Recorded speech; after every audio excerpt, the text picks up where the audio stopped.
Hello, everyone. Welcome to the Empowered Living Show. Today, we have a great show. I'm really excited for our guests because this is one area that I really want to know more about. And so with the Empowered Living Show, what we do is I bring on guests that talk about their story of how they became empowered through the gifts that they now use to serve other people. So it's a great way to hear about others' stories and challenges and their expertise. So they get to highlight their business and we get to learn. So I love that. And today I'm going to be talking to Dee Doanes, and she's got a PR firm. So her topic is public relation tips to revive your business. And I love that. Yes, that's what we all need. We need to revive our businesses. Do the CPR on it, right? Oh, yeah. Oh, yeah. So let me tell you a little bit about Dee. Dee is the CEO of Dee Doanes PR, a full-service boutique public relations and management firm based in Atlanta and California. And she has a holistic approach to public relations with a client focus on television and film, motivational speakers, corporate, talent management, and business management. So welcome, Dee. Thank you so much for having me. Yeah, I'm so glad you're here. Well, and you were on one of our very, one of the first 5 episodes of the Empowered Living Show, helping us out there. So, yeah, It doesn't seem like that long ago, but then again, it does, huh? Oh, yeah.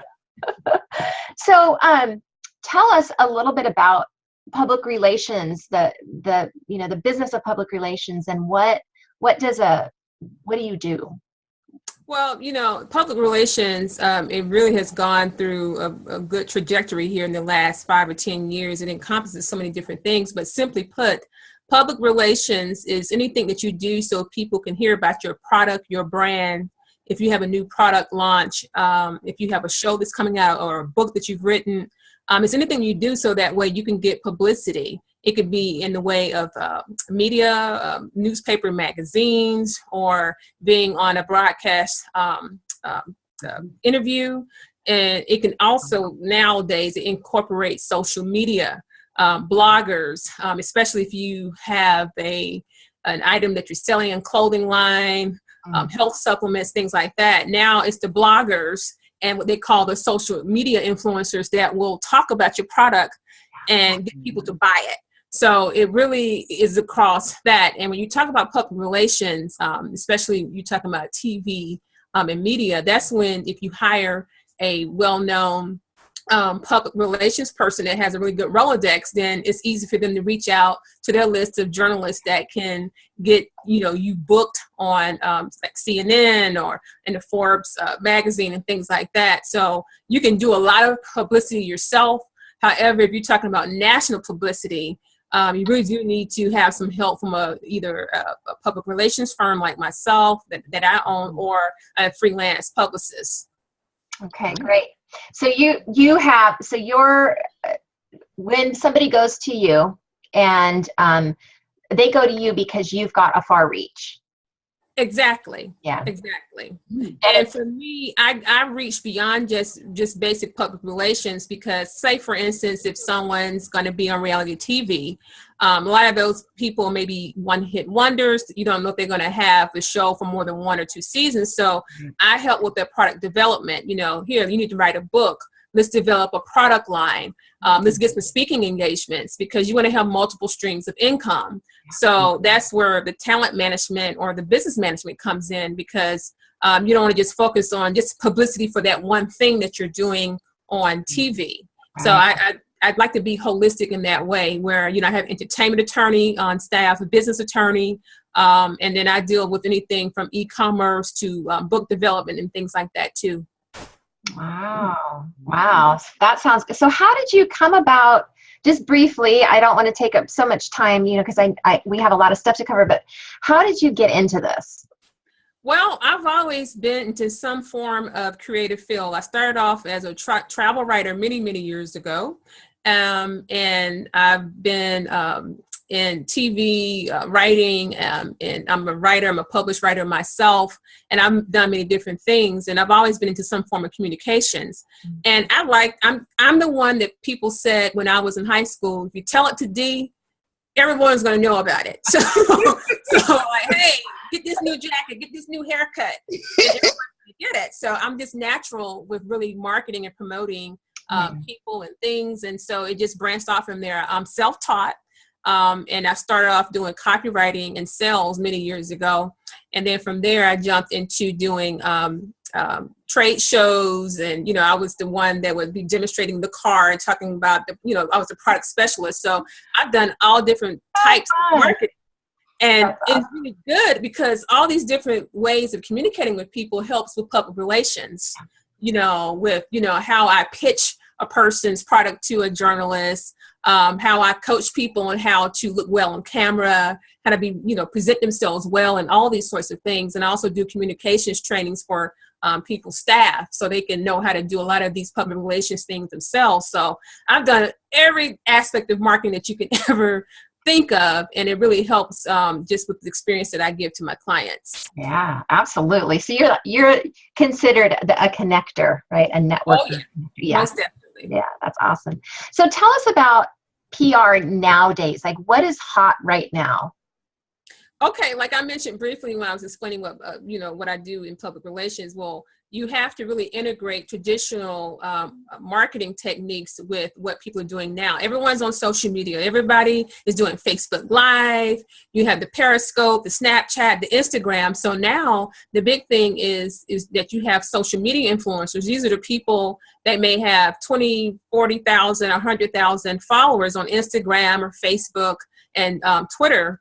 And you get these people that are already in the space that is congruent with your brand or your messaging, and you pay them to talk about your product, what you're launching, and you integrate this with getting yourself on TV and radio, getting those type of interviews. This is the big thing. So, and a lot of times, as opposed to now they have agencies where you can hire people that have access to these social media influencers, but what I like to do is on my own, since I'm somewhat of a micro influencer. I have about 11,600 Twitter followers on my main Twitter account, and then I have like 6,000 on another one. So I'm considered a micro influencer, but I like to see who is tweeting about these things, and they're not necessarily getting paid to be a social media influencer.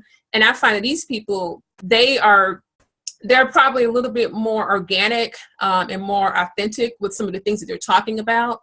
And I'll approach them. And of course, I've hired social media influencers through agencies for clients, but I like to really see who's in that space naturally. Yeah. Because then you get better results that way from someone that's doing that. Yeah. And actually that's how people have found me, because I'm into health and wellness myself. And I've had different clients that come and say, hey, could you tweet about my supplements or whatever? That's because they found me talking about health and wellness type things. So that is the big thing now, social media influencers. Yeah, that's great.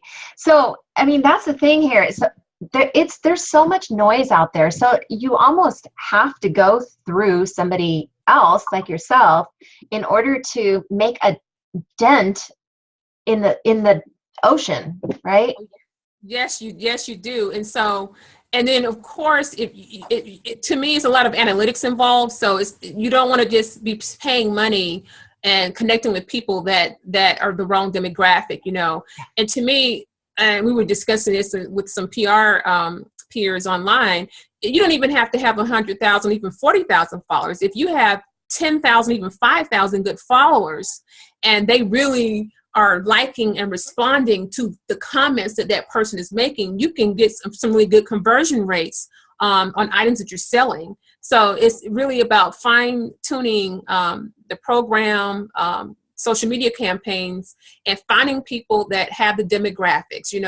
If you're selling to women, what are the ages of the women of the followers for that follower? What are their occupations? What are their interests? So I like to do a lot of research and compare the numbers and crunch the numbers, as opposed to, hey, let's throw some money to this social media influencer. Let me see what their audience is. That's where I always go from analyzing always in research.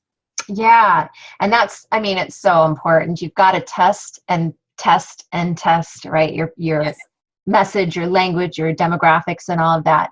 And how does hiring somebody like yourself, how does that help you if you're really if your business is like stagnant and you're not seeing any movement and maybe sales aren't coming in and you don't have a lot of cash flow budget to do this, how does it help somebody? How can explain how that happens? Well, there are several things you can do even before you hire even a freelancer. Firms are going to cost a little bit more because then they have, more things that they're offering. Right. They may have other staff that they have too that they have to pay. But you need to look, as a business owner, research your competition. If you're stagnant, what is your competition doing? And then the first thing you need to figure out is what can you do that is different, that will put you in a niche, so you can stand out above the competition. Yeah. Do all of that research. So that way, when you come to a publicist, then they know that you're involved and that you're more vested as opposed to you just listening to what they recommend, because they may not always recommend the right thing. Sometimes, you want to have a two-way discussion, not have it where you're just paying me. I may not have everything totally correct. I have my opinions, but if you're doing the research and you have a team of people doing research, then it's better for you to be able to come up with something new. So, number one, study the competition. Number two, there are a lot of free things that you can do to really to breathe some life into your business. It could be simple as spending $200 or $300 to update your website, adding an email collection button on your website. Maybe do some split testing on a landing page for some new products. You'd be surprised what split testing can do. Maybe you have the wrong colors on there. Maybe you have the wrong price point. So there's a lot of things you can do that won't cost a lot of money. And you got YouTube tutorials. You have all these things. You can go on Quora and ask questions. And this is all the things you can do before you even get to hiring a public relations person, because your sales will be boosted by your public relations efforts. Public relations is not sales. However, if you have a good foundation in place, then what I'm doing, pitching you and whatnot, it makes it easier, because if your stuff, let's say you have a jacked up website, and then whatever videos you have, that's the only thing I can think to call it, and whatever videos you have of your product, they don't look good, then guess what? You may not get booked for something. So people are always looking, and I tell this to people all the time, even myself. I mean, I've been in Ebony magazine, featured on the Chicago Tribune, and these are people that are already looking at what I'm doing on the internet. Even when I don't even think they're looking, I'm like, oh, we saw this YouTube video, we saw this interview, we saw you at some conference or a workshop. And I'm going, really? You saw that? It was only like 50 people there, but everything is like an interview for the next opportunity. So that's how I've gotten publicity that way. Yeah, and so you speak about the website. Tell us what do you need to have on your website for publicists to look at? What do they want to see? Well, when I'm working with the client, it is absolutely essential that you have a downloadable PDF file press kit.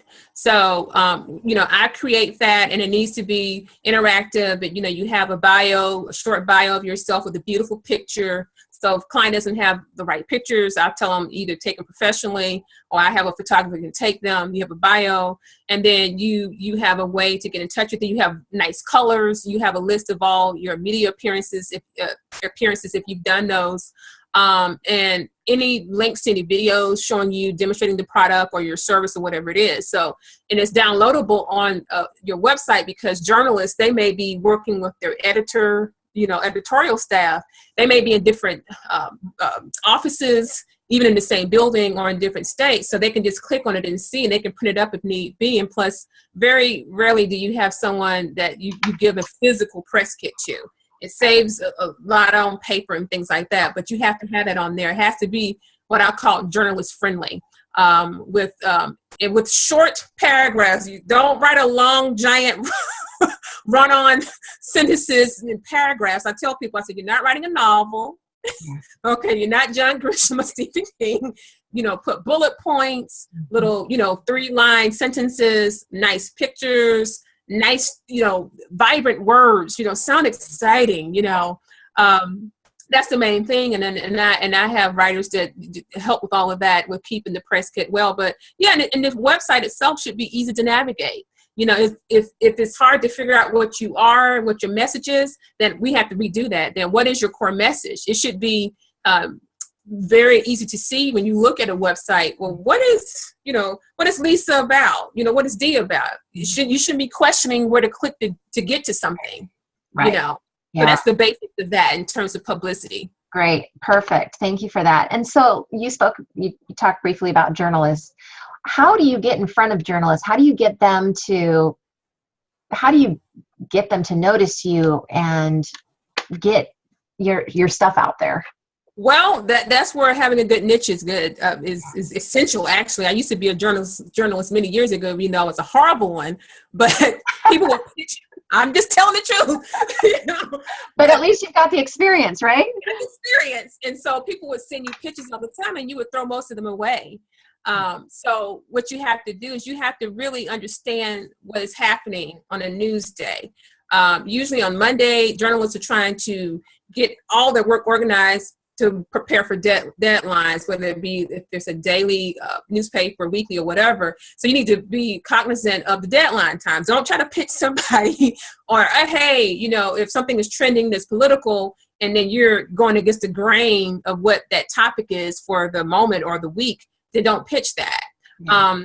And then you need to understand that they have their work that they're trying to do. You have to give them a compelling reason to want to do a story on your product or your service. So what I would even suggest is if you do Google alerts on whatever topics that relate to your product or service, then you can tie that into a tweaked press release that says, hey, I see that there's something going on here with Trump, and he said something about orange, and I have an orange teddy bear that looks like Trump, and I have a whole line of Trump toys or something. See, that's a good tie-in, and you'll probably get a story. And of course, I'm not endorsing Trump. I'm just giving an example of what somebody was sending me. And I said, oh, that's interesting. And somebody was like, well, they're not going to get any publicity. One of my colleagues said that. And I said, yeah, they will, because they're tying in. Every day, everyone's talking about Trump. So whether you believe in Trump or Hillary or whatever, if it's tying into a trending topic, if you do a 2-line story pitch, hey, there's a Trump teddy bear. This person here has done this. The story is here. Guess what? If I'm a journalist, I'm like, wow, what is this? And you have a nice graphic of that item, then, hey, then you might be on the page 2 or, whatever the lifestyle section of that newspaper. So it's really important to pay attention to the journalist needs and not your needs as the client, because they have a job and so many people pitch off topic.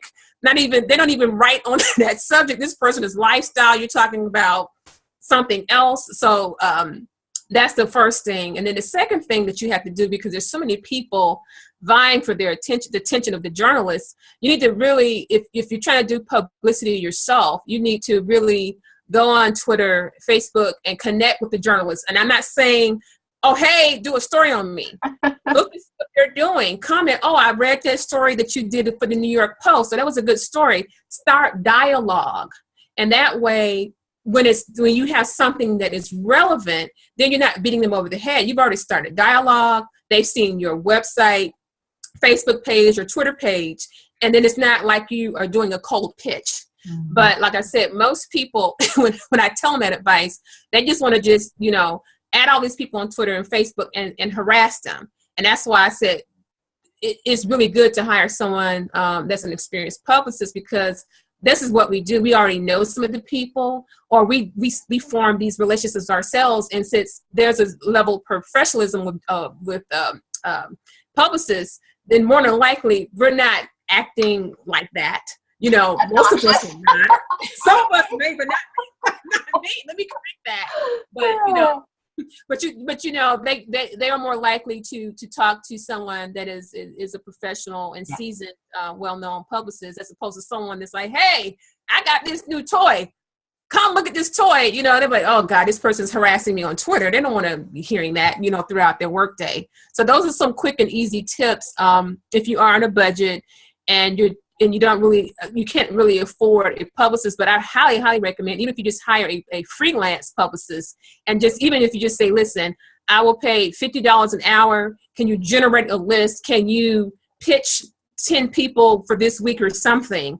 You get a lot more, I think, for your dollar, and that should be part of your marketing budget, in my opinion. If you're really trying to get publicity, national publicity that could actually sell thousands or millions of an item that you have, or get your book out there in the hands of people that would pay, I would set aside, you know, $1,000 to $1,000 to $6,000 a month, if you're, you know, depending on what you need to, you know, invest in that portion of marketing for your business. Yeah. So you mentioned a couple things that a PR person could do for you: generating a list, and helping you.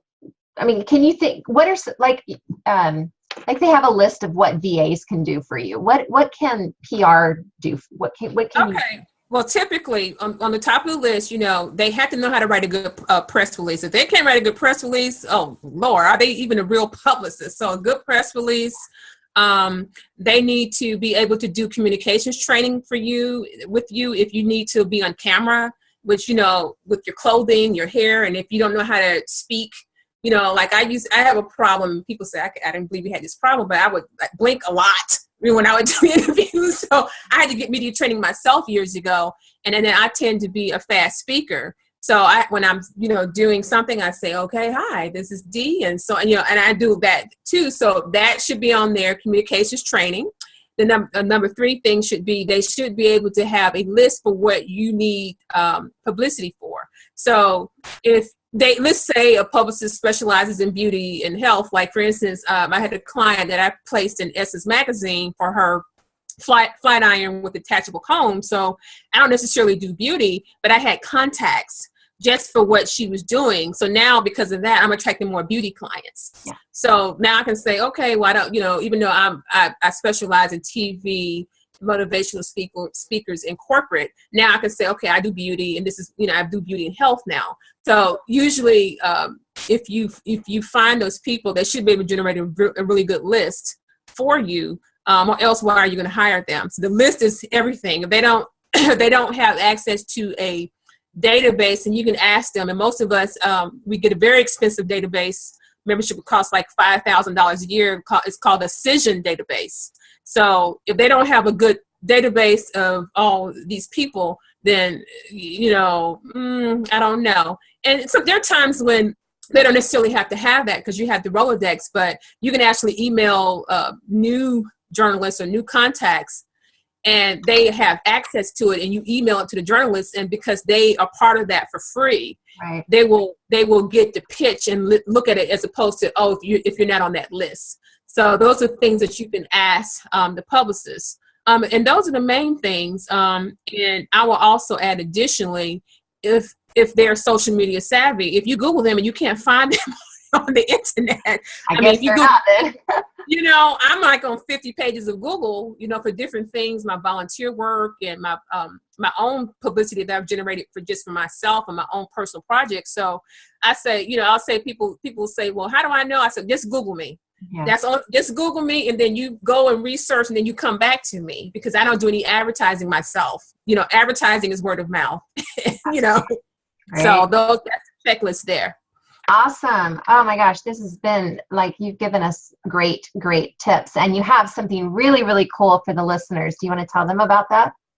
Yeah, so I'm giving away a free consultation, and when I say consultation, it's intensive, while I actually give you a blueprint on how to do some publicity for your business and some marketing. This is not just me talking to you for 10 minutes and just blah, blah, blah, blah, blah. No, I'm talking about giving you real tips, you know, step by step. You know, you will give me an overview of your business, and I will give you a free consultation to get you jump started to making, you know, a splash out in the media, and hopefully driving your sales up.